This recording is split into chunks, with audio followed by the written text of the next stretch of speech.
I'm David Knowles, and this is Ukraine, the latest. Today, we bring you the latest news from across the battlefront, discuss the Russian presidential election as millions go to the polls, and Francis Dearnley interviews Ukraine's overarching coordinator of the country's war cabinet, Oleksiy Danilov. Bravery takes you through the most unimaginable hardships to finally reward you with victory. If we give President Zelensky the tools, the Ukrainians will finish the job. Slava Ukraini! Nobody's going to break us. We're strong. We're Ukrainians. Every weekday afternoon, we sit down with leading journalists from the Telegraph's London newsroom and our teams reporting on the ground to bring you the latest news and analysis on the war in Ukraine. It's Friday, the 15th of March, 2 years and 20 days since the full-scale invasion began. And today, I'm joined by our assistant comment editor Francis Dearnley and Middle East correspondent Natalia Vasilyeva. I started by summarising the latest updates from Ukraine and Russia. Well, let's start in Russia, where Ukrainian defence intelligence is accusing Russia of using its own residents as human shields rather than allowing them to evacuate besieged border cities. This accusation comes from Andrei Yusov, a spokesman for the department, who added that Russian security forces have cordoned off transport hubs and set up checkpoints to halt fleeing civilians, threatening them with fines or sacking if they leave. His comments come after Russian volunteers fighting for Ukraine yesterday called for Russian citizens to evacuate Belgorod and Kursk as they intensified their assault on military targets in the border cities. The cross-border raid was launched to disrupt this week's presidential elections in Russia, one of the volunteer fighters said, as its citizens go to the polls today in what is expected to be a landslide victory for Vladimir Putin. One group of Russian soldiers fighting for Kiev who launched the cross-border attack claim they have taken prisoners and advanced deep into Russian territory. A commander of the Russian Volunteer Corps says they have pushed, quote, several dozen kilometres, end quote, inside Russia and captured prisoners. Today, however, Moscow's defence ministry has claimed that Russian forces thwarted a Ukrainian attempt to launch an attack on Belgorod region. In a statement, the ministry said that Ukraine had used helicopters to land up to 30 soldiers close to the border village of Kyzynka. It said they were repelled by Russian soldiers and border guards. Vyacheslav Gladkov, that's Belgorod's regional governor, said in a statement on Telegram that 2 people had been killed and very serious damage had been inflicted on the village. On these continuing battles inside Russia, the ISW, that's the Institute for the Study of War, has come out with a few points in their daily report. They detail the dilemma facing Moscow, saying the Kremlin must choose between paying a cost in resources or in reputation over the cross-border raids launched by pro-Kiev Russian troops. They also note that the raids have provoked criticism of the Kremlin from Russian nationalists over its failure to protect Russian citizens on the border. Just a final piece of breaking news on this.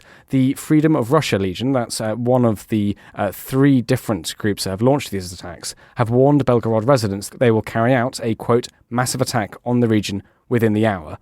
They say, urgent warning for Belgorod residents. Over the next hour, a massive attack will be carried out on military targets in the city of Belgorod.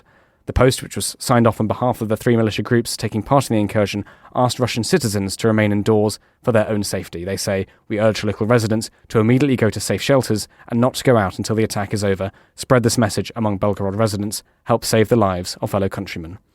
So that, of course, is coming to us in just the last few minutes, and we'll have to come back, I think, on Monday and report on what actually happened. While staying in Russia, there are reports of a large explosion at a Russian oil refinery after it was struck by a Ukrainian drone. Footage circulating on social media shows a vast fireball rising into the air after an explosion took place at the Perlovy Zavod oil refinery in Kaluga. That's around 120 miles southwest of Moscow. Earlier, Russia's defense ministry said it had downed drones and rockets over Kaluga. The strike marks the 4th Ukrainian drone attack on Moscow's energy infrastructure in less than a week, with Russia's oil refinery capacity already depleted by 12%. Ukrainian intelligence sources told Suspilny, that's a Ukrainian media outlet, that the strikes are intended to reduce Russia's oil revenue and fuel supplies used to support its war effort in Ukraine. Moving back to Ukraine then, an interesting update from the new Ukrainian army chief, Oleksiy Danilov, who has announced that Ukraine has begun rotating its frontline troops amid concerns of an acute manpower shortage. Sirsky said that Kyiv had commenced troop rotations for those who'd been at the front, quote, for a long time, end quote, as its forces come under heavy Russian attacks on the Eastern Front. Sirsky said on Facebook, despite the quite difficult situation across the front line, we have managed to launch the process of rotating and replacing battalions and units that have been performing combat missions on the front line for a long time.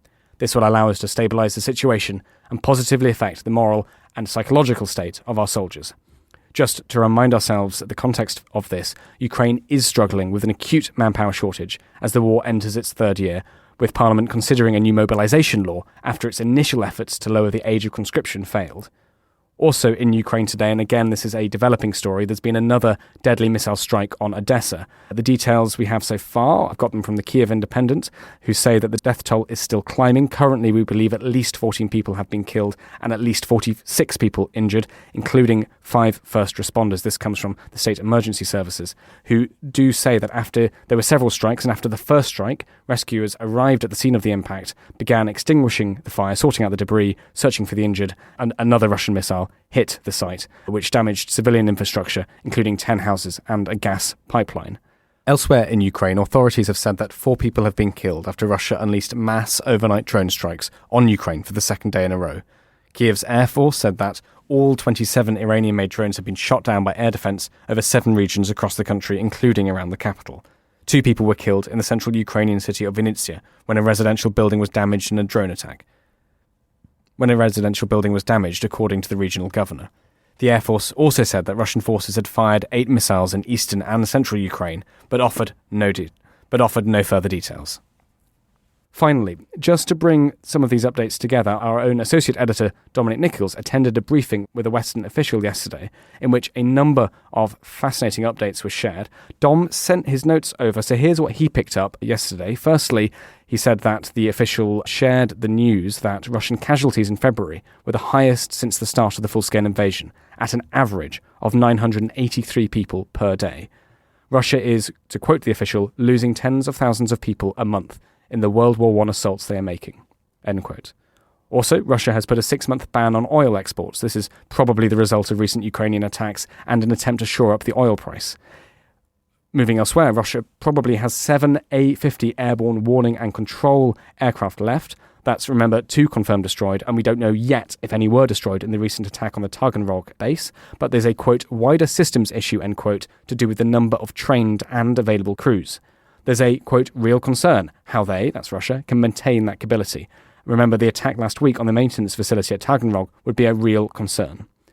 Moving to Ukraine, the notes from the official are, firstly, that Ukraine's priorities this year are to stabilise the line, consolidate, keep up the pressure in the Black Sea. There's an immediate need to stabilise the line given the hold-up of the US supplemental aid package. On the pro-Kiev assaults inside Russia that we detailed at the beginning of this update, the official said that they are bigger than any before and likely an embarrassment to Putin. The war in Ukraine, just talking about the election now, has been notably absent from electioneering, so the assaults in the border region will be undoubtedly embarrassing. There was no comment on the likelihood of the Ukrainian counteroffensive this year, but, quote, neither side is expected to make an operational breakthrough this year, end quote. Finally, from me, an important story from Foreign Affairs, who are reporting that Russia has moved tactical nuclear weapons into Belarus. They write, the move, which Putin first announced in June of last year, is likely aimed at ramping up pressure on NATO's eastern flanks. It follows years of nuclear saber-rattling intended to scare the West into paring back its support for Ukraine. Now in its third year of war against Russia's invasion, though top NATO officials insist that the move doesn't drastically change the nature of Russia's military threats to NATO. That's everything then from the military sphere. Francis, it's been quite a week really for French news. What is coming across your desk today? Well, thanks, David. It certainly has. Day 3 now of my Francophile Francis conversion. At this rate, I'll be applying for French citizenship by the end of the week. Sacre bleu. But to be serious, I think it has been missed by many in the press and politics just how important Emmanuel Macron's interview was last night and its ramifications. He did not mince his words. So he was speaking in a prime-time interview with a couple of French journalists. He said Europe's credibility will be destroyed if Russia is allowed to win in Ukraine. And he defended robustly his refusal to rule out sending troops to the country. I quote, if Russia wins the war in Ukraine, Europe's credibility will be for naught, he said. He then went on and invoked Winston Churchill's call to maintain the sinews of peace as he defended his earlier comments, suggesting ground troops might be required. Famously, Churchill said that the UN needed to keep Russia in check in 1946, supported by the whole strength of the English-speaking world and all of its connections. Well, Macron said the war in Ukraine is existential for our Europe and for France. Do you think that the Poles, the Lithuanians, the Estonians, the Romanians and the Bulgarians could remain at peace for a second in the event of a Russian victory in Ukraine? If Russia wins this war, Europe's credibility will be reduced to zero. When asked to clarify explicitly his stance on sending ground troops, Macron said, "France is a force for peace. Today, in order to have peace in Ukraine, we must not be weak, and so we must look at the situation lucidly and say with determination, strong will and courage that we are ready to use all the means at our disposal to achieve our objective, which is that Russia should not win. All options are on the table." There is an escalation on the part of Russia, and we are simply saying regarding that escalation that we are prepared to respond. He went on, "There are too many limits in our vocabulary. 2 years ago, we said we would never send tanks. We did. 2 years ago, we said we would never send medium-range missiles. We did. Russia has become a power that wants to expand, and it's clear that it will not stop there. If we abandon Ukraine, if we let Ukraine lose this war, Russia will surely threaten Moldova, Romania, Poland." And he concluded by saying, "I am the French president. I decide." Macron is set to meet Scholz, the German Chancellor, and Donald Tusk, the Polish Prime Minister, in Berlin today in a summit to show unity. This speech, these remarks, this interview is partly a pitch to them. Most notably, I think, an attempt to persuade Germany to shift its stance and obstinacy with regard to sending certain weapons, and more generally their caution about doing anything that might upset Vladimir Putin. For many, this speech, these interviews last night, are evidence of an 180-degree U-turn on Ukraine from President Macron. It's as if he's frankly had enough of being deceived by Putin ever since before the invasion. And indeed, we have heard interviews, discussions that Putin had directly with Macron that showed explicitly him deceiving the French president with regard to what his intentions in Ukraine were. Yes, the domestic context in France matters. And yes, we must measure these words by actions. But it does feel that we are at something of a turning point here. The British Prime Minister is too weak at home to be able to steer this, and literally this morning has just lost another Defence Minister, the Armed Forces Minister James Heappey. The German Chancellor is ideologically opposed. Biden is distracted and hamstrung. So it has to be the French working with the Baltic states to try and move the dial on changing where the red line is, and that policy leap that we've spoken about on the podcast that means that the strategic initiative moves back towards the West as opposed to Moscow. It does feel finally that we're hearing the words of somebody pushing for the West to seize back that conceded territory, both geographic, moral and metaphorical. Perhaps, just perhaps, a tide is being turned and that Europeans are waking up to the threat of a Trump withdrawal if he wins the presidency, which, as I said yesterday, if that were to happen, given the existential danger that Macron describes here, it is inconceivable that they can let Ukraine fall. So very, very much an important shift. And I was staggered, frankly, last night, David, that this was not being reported far more strongly from a lot of international newspapers, because for me and for anyone I'm sure listening at home to those remarks can see how significant it is. There's been enormous hesitancy from any of the big players in the West, by which I mean France, Germany, Britain, America, to really articulate it in these terms. And if it is true that this is what France really thinks, what Macron really thinks, then it has a big, big impact, and I think will mark something of a turning point. Just one other story since we're in this space. Quite interesting too, hearing Speaker Mike Johnson in the US tell Politico today that he does expect to pass a future Ukraine assistance bill with Democratic votes. That is an acknowledgement of the persistent resistance to any new aid within the GOP, the fact that he's saying that he expects it to pass with democratic support. So it's not necessarily a shift there, but the fact that he's willing to publicly acknowledge that he thinks it's going to pass does suggest that it probably will, and that he is trying, therefore, to not make it seem like it's some kind of symbolic defeat for him. I was speaking to somebody very, very senior who I can't say earlier today, who did seem to suggest that his insider knowledge on the Hill suggested that it will pass as well, but we just do not have a sense of timing on that. And of course, timing really matters given the severity of the situation. So 2, I think, quite substantial developments, David, underreported. Let's just see in the coming weeks whether this really does mark something quite significant in terms of the shifts forward on policy and military procurement for Ukraine, or whether once again it's something of a false dawn. Well, thank you very much, Francis. As you mentioned, a couple more quick political and diplomatic updates from me before we go to firstly, just on sanctions, there have been some more Russian sanctions announced. Moscow announced on Thursday it would bar entry to 227 US citizens they claim are involved in anti-Russian activity. The latest sanctions targeted people like Matthew Miller, the US State Department spokesman, several journalists from the Washington Post and the New York Times, as well as university professors at Harvard, Yale and Columbia. Just in context, remember, Moscow has banned more than 2,000 Americans from entering Russia in what it says is a response to a barrage of US sanctions against Russian individuals and companies. The Foreign Ministry also warned against any, quote, attempts to interfere in the internal affairs of the Russian Federation, end quote, during the election.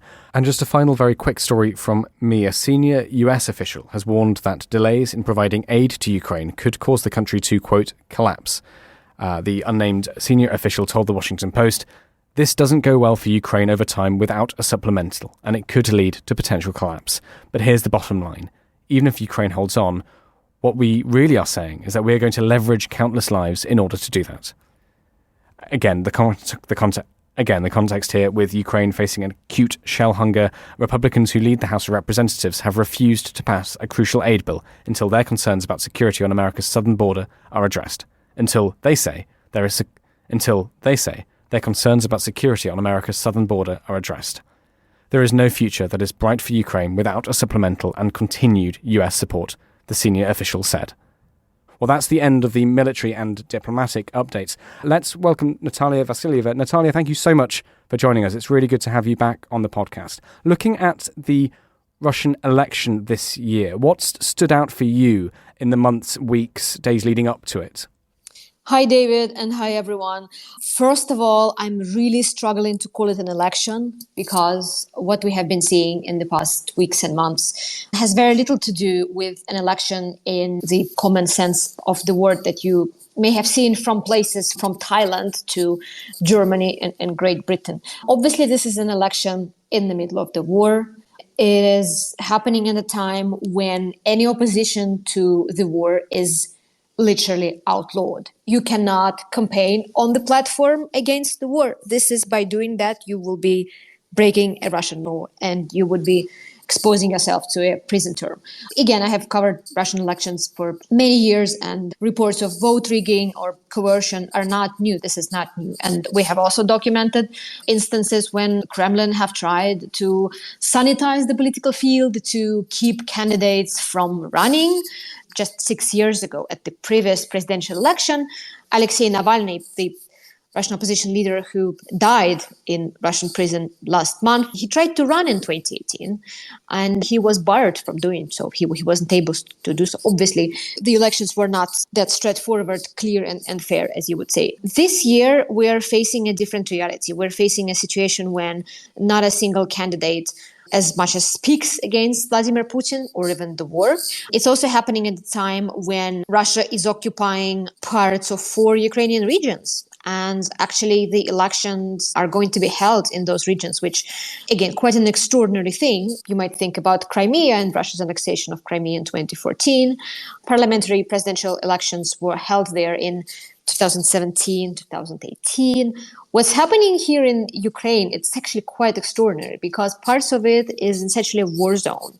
And Russian officials recently announced that pretty much everyone who lives in those regions will be able to vote, whether they have a Ukrainian passport or whether they have a Russian passport that they've just taken. And what I found particularly striking, and unfortunately I have not seen it receiving as much coverage as it deserves, but I think one of the biggest legal issues facing the Russian elections right now, if we're putting aside the question of fairness, of level competition field, this is the issue of the number of voters in the occupied Ukrainian territories. Recent figures from the Russian election boards shows that they are expecting 4.5 million voters to show up in Kherson, Zaporizhzhia, Donetsk, and Luhansk that Russia occupies. Now, that is almost equal to the number of voters who were registered in those areas before 2022. Obviously, we have seen hundreds of thousands refugees from those areas who would move to elsewhere, who would move to other parts of Ukraine, who would move to Russia. And at the same time, if you look at the number of passports that Russia handed out in the region, the number would be 3 million people, definitely not 4.5. So obviously, the Kremlin, we knew that the Kremlin has all it takes to rig those elections. But the way they are going to be held in eastern Ukraine, this is beyond even the Russian standards of election rigging that we've seen so far. Natalia, can you give us an idea of what Vladimir Putin's pitch, as far as he's made one, to Russians is? What is he saying that he's standing for? I'm quite interested in that. What is he trying to? What does he think his next term will look like? Well, Putin is running for his 5th term in office, and I imagine when you're running for the 5th term in office, you, if you're a Vladimir Putin, and I hope you're not, you don't feel like you have to explain yourself or sell yourself to someone because you're sure you're going to win. And in previous years, we have seen that Putin have been quite unwilling to campaign. It was quite different when he was running for the first term, maybe for the second term. But this election, if I may call it so, has been quite astonishing by a complete lack of campaigning. Putin has not taken part in any televised debate. He has not held a single campaign rally or a single campaign event. His speech is, he is busy doing the job. He doesn't have time for such unimportant, silly things as elections, and he would not be engaged with that. What we have seen, however, is the fact that Putin, in his most recent appearances, including Russia's State of the Nation address last month, has tried to turn the attention away from the war, which apparently reflects the results of opinion polls. Even if you don't believe opinion polls in Russia, which is a very sticky point, you can see that they show that Russians are worried about so many other things, that there is no enthusiastic support for the war. So if you look at Putin's most recent big speech, the State of the Union address, it's pivoted heavily towards healthcare, families, welfare, jobs. If you dissect the speech, you will see that something like 5 to 10% of the time was actually spent talking about the war, and the rest was social issues. So obviously, the Kremlin sees that the war is hugely unpopular, which doesn't mean that hundreds of Russians are going to come out of the street and storm the Kremlin next day, but they see it is unpopular. So they have been trying to portray him as a leader who brings welfare, who brings benefits, but not someone who is intent on keeping up with his genocidal war, which he has been doing for the past 2 years. And what should those of us outside Russia watching this, as you say, this non-election take place, what should we expect to happen over the next few days? What does a good win for Putin look like?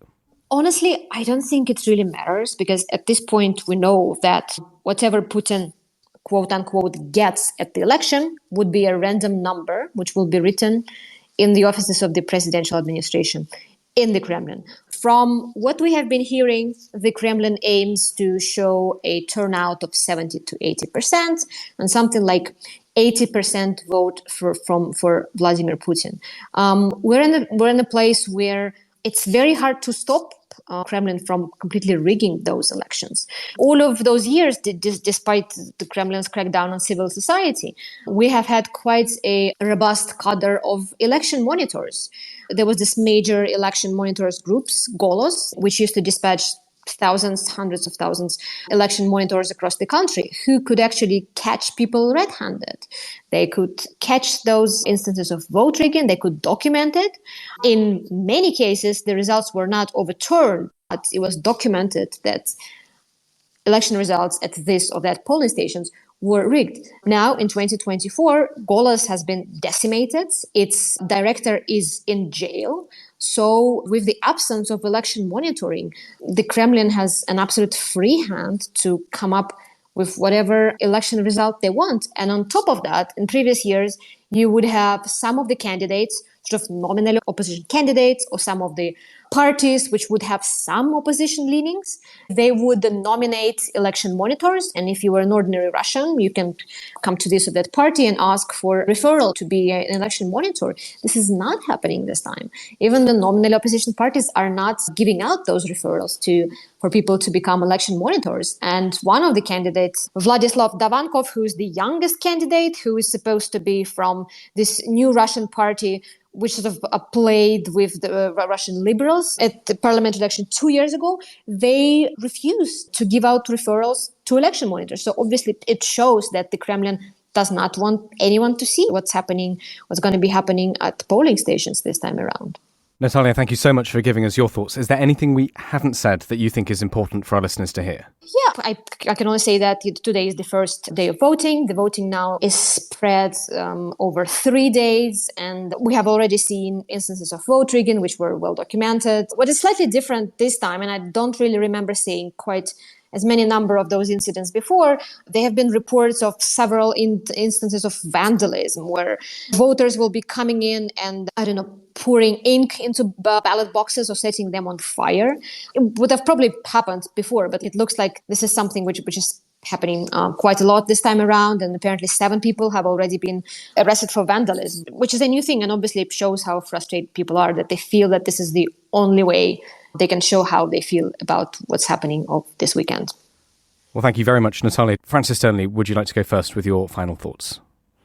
Well, thank you, David. I did just want to reflect a little bit more on to Natalia's point, we're calling this election. We have little choice but to do so, but it's an election in the very, very loosest sense of the term.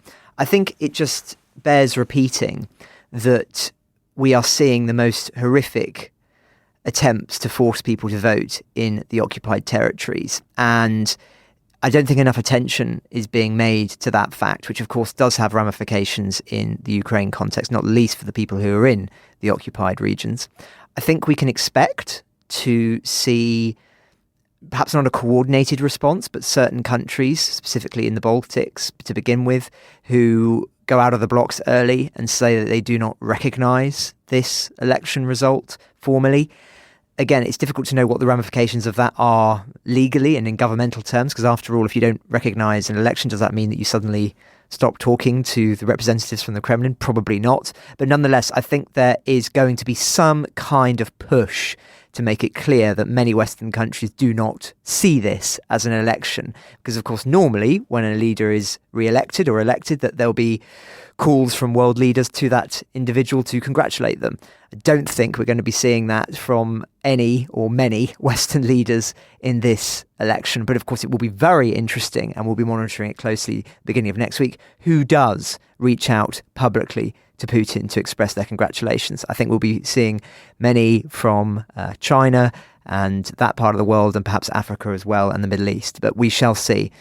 But yes, I think a worrying weekend that we're at this point of Putin being able to once again stamp his authority on a country using the sham excuse of some kind of electoral process.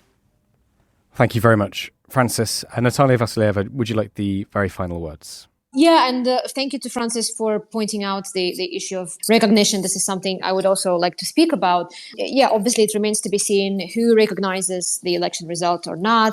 All I can say is that's been a strong push from the Russian opposition in exile, namely from the widow of Oleksiy Navalny, the killed Russian opposition leader, to not recognize Vladimir Putin, because there's not much that the West can do against Russia at the moment, but it could be at least a symbolic gesture that whatever we have been seeing and we will see during those so-called elections, it's not a free and fair expression of the will of the Russian people, as simple as that. So, yeah, I would be very much interested to see if leaders in the West, in Europe and the United States will actually refuse to recognize the results.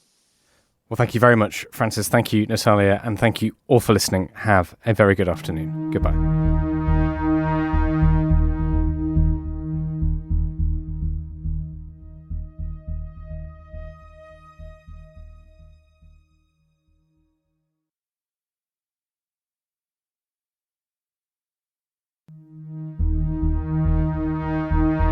To mark the 2-year anniversary of Russia's full-scale invasion of Ukraine, The Telegraph was given exclusive access to interview some of the most powerful figures in President Zelensky's administration. Our own Francis Dearnley spoke to Oleksiy Danilov, the coordinator of the country's war cabinet.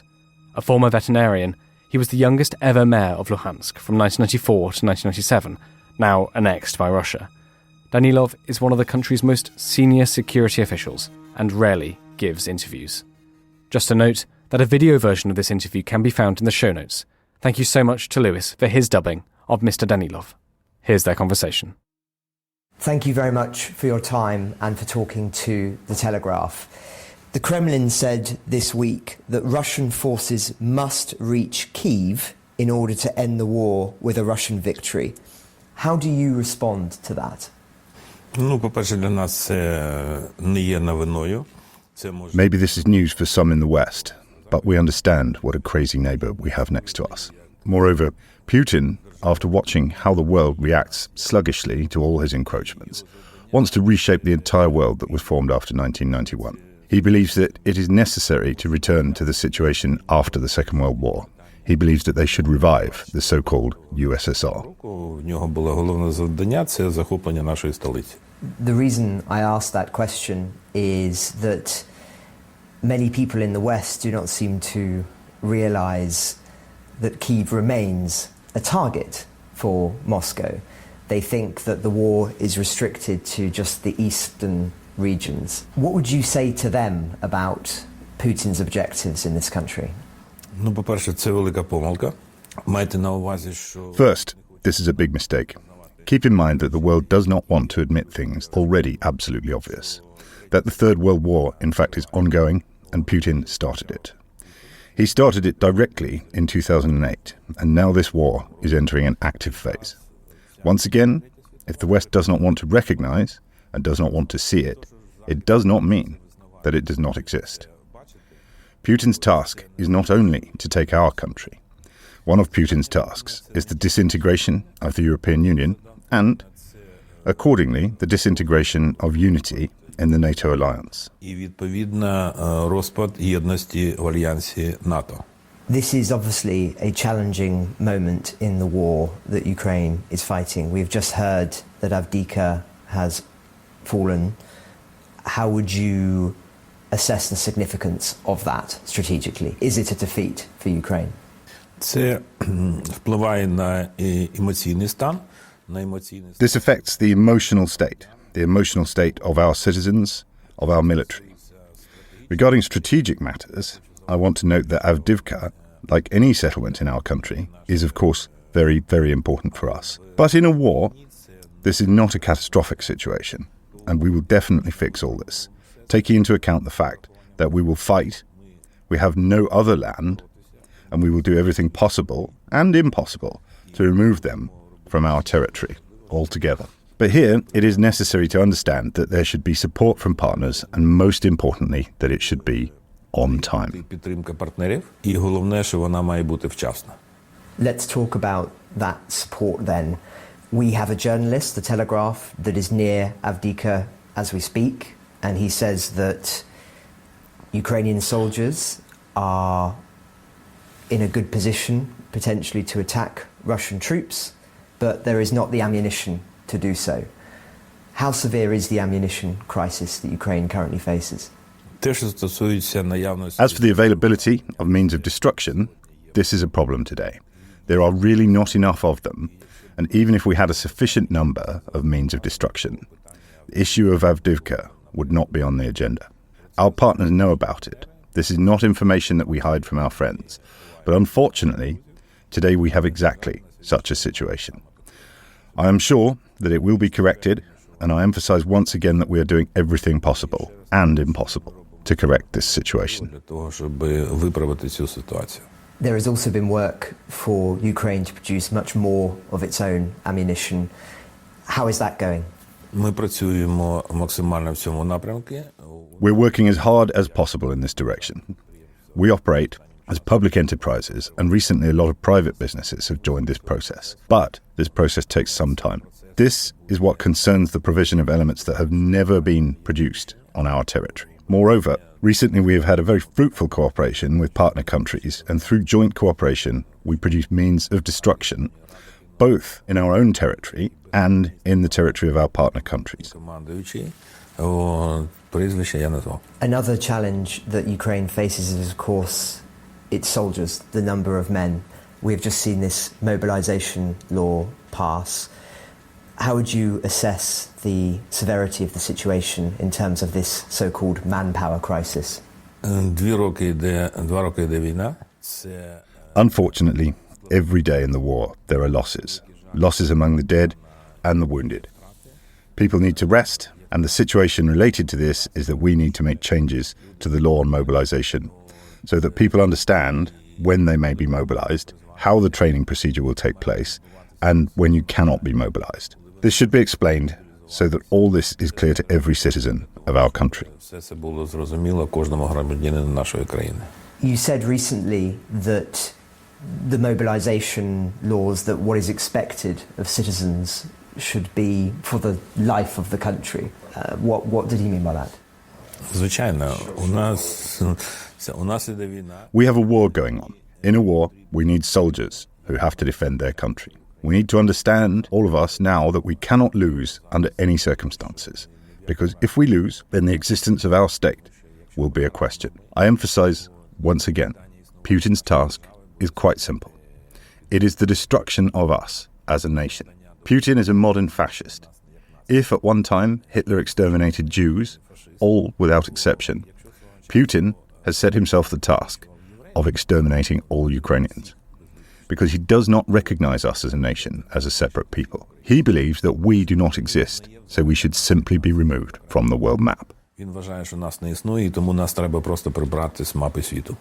I'll ask about Putin in a moment, but just one last question on the military situation. We speak to soldiers, and they say that, of course, the Russians spent a long time preparing defensive positions. Ukraine is not doing that. It is not building its own version of the Surovkin line. Why is there not a Zelensky line? Why is there not these defensive? First, this is not true. I want you to understand that we have 2,000 kilometers of front, and the buildings you are talking about are being built. Not everyone can see them, and if they're not on one or another part of the front, where, when, what to build, that decision is made by the military.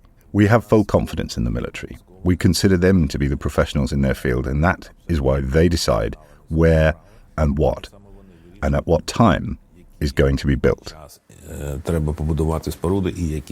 Will we see Ukrainian offensives this year, or will that be in the long-term future in 2025? That will depend not only on us, it will also depend on our partners. If we understand that we have the capabilities, if we understand that our troops and our partners are ready for this, then we will definitely do it. Plans are being developed. The President has given appropriate instructions to the new leadership of the armed forces of Ukraine. If Europe, though, has no desire to go to war, if Europe and NATO members have no desire to go to war with Russia, then we need to be helped. We don't need your soldiers. We do need help with weapons. If such assistance is provided, we are ready to put an end to the issue of Russia once and for all, to finally remove their poisonous teeth so that they will not bite anyone else in the world. I sense you do not think that currently the West collectively is doing enough. What would you say to those watching this around the world, in Europe, in Canada, in Australia, in America, about what Ukraine needs right now? On this, I can say a very simple thing. If you do not want your children to be killed and your women to be raped, you have to give us help. I emphasize once again, we are not asking for your military, for your soldiers. All we ask is for help with weapons. We will deal with this enemy. We will complete our task. We will clear our territory. The only question is time. The longer you in the West delay our help, the more losses we have at the front. There is a problem. The West does not understand what Russia is. The West believes that the leadership can be changed in Russia and it will become a democratic country. This is impossible, and we understand why. Because after the Second World War, the only country in the world that left colonies on its territory is Russia. Russia is a country that in the 21st century has colonized peoples, territories that have nothing to do with Russia, places that have nothing to do with Russia, which Russia has colonized. And today, these countries will not accept the so-called Russian democracy. They will raise the issue of national self-sufficiency and national self-assertion, and this will happen. The West cannot stop this process.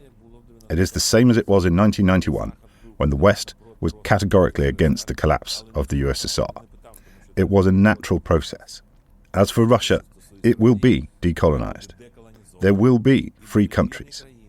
There will be Tatarstan and Udmurtia and many nationalities which will eventually get their freedom from Moscow. Today, they will not play this game, this paper democracy that existed in Russia in the early 90s until 2000. They have seen enough of it. They understand that this is all a bluff. Вони вже це надивилися, і вони розуміють, що це все блеф. We know, and I know you have said, that one day Putin will die, and for some, that will mean that we will see the change in Russia.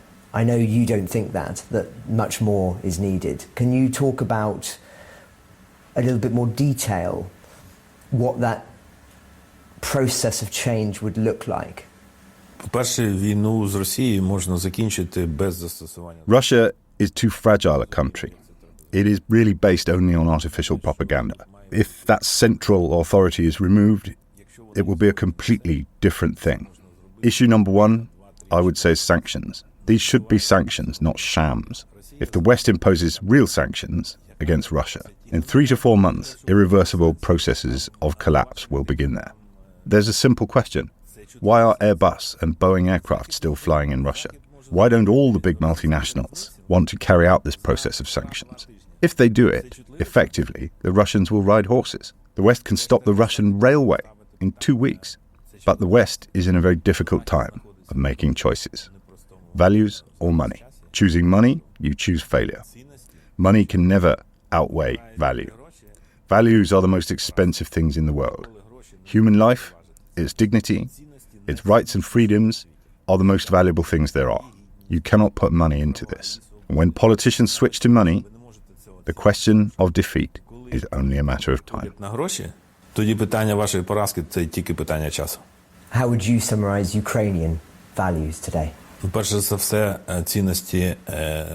First of all, our values are our will and our freedom. When on February the 24th, 2022, none of the special services of any country in the world believed we could stand because you did not know us. You believed that Russia is the only territory that tells the truth. Russia spoke nonsense about us, and the West believed it. The books in your universities at one time were printed by Russia. They are all lies and deception. This is a big problem. It's not only our problem, but also yours. If you do not have good information, you are making incorrect decisions, which are very expensive for you. На місце для того, щоб не було великої трагедії. We always end our interviews by asking what is on your mind that may not be on ours. So I put that to you. This is your opportunity to say what you would like to say that we may not have discussed. Нам дуже боляче. Ми кожного дня втрачаємо. We are very hurt. We lose the best of our best at the front every day. We lost 500 of our children in this war. Putin is a modern fascist. He is Hitler's Siamese twin. The West does not want to admit this, and the situation that existed in the 1930s is being repeated now. If the West does not come to its senses, it will be a great disaster for the world. The West cannot allow authoritarian, totalitarian countries to take over the world. This is very serious. In January of this year, I lost my nephew at the front. My godson had part of his leg torn off. After these things, people tell me that we have to have talks about something with Putin. He should be standing trial in front of the International Tribunal already. One day this will happen. Putin will finish as Hitler finished. They all end up like that. Western politicians need to understand this and learn from history. Політикам це треба зрозуміти і вчити історію. Mr. Secretary, thank you very much for your time. Дякую. Ukraine the Latest is an original podcast from The Telegraph. To stay on top of all of our Ukraine news, analysis and dispatches from the ground, subscribe to The Telegraph. You can get your first 3 months for just £1 at www.telegraph.co.uk/Ukraine the Latest.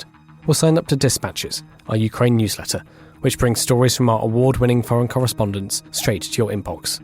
We also have a Ukraine live blog on our website, where you can follow updates as they come in throughout the day, including insights from regular contributors to this podcast. You can listen to this conversation live at 1 p.m. London time each weekday on Twitter Spaces. Follow The Telegraph on Twitter so you don't miss it. To our listeners on YouTube, please note that due to issues beyond our control, there is sometimes a delay between broadcast and upload. So if you want to hear Ukraine the Latest as soon as it is released, do refer to the podcast apps. If you appreciated this podcast, please consider following Ukraine the Latest on your preferred podcast app. And, if you have a moment, leave a review, as it helps others find the show. You can also get in touch directly to ask questions or give comments by emailing ukrainepod@telegraph.co.uk. We do read every message. And you can contact us directly on Twitter. You can find our Twitter handles in the description for this episode. As ever, we are especially interested to hear where you are listening from around the world. Ukraine the Latest was produced by Rachel Porter, and the executive producers are David Knowles and Louisa Wells.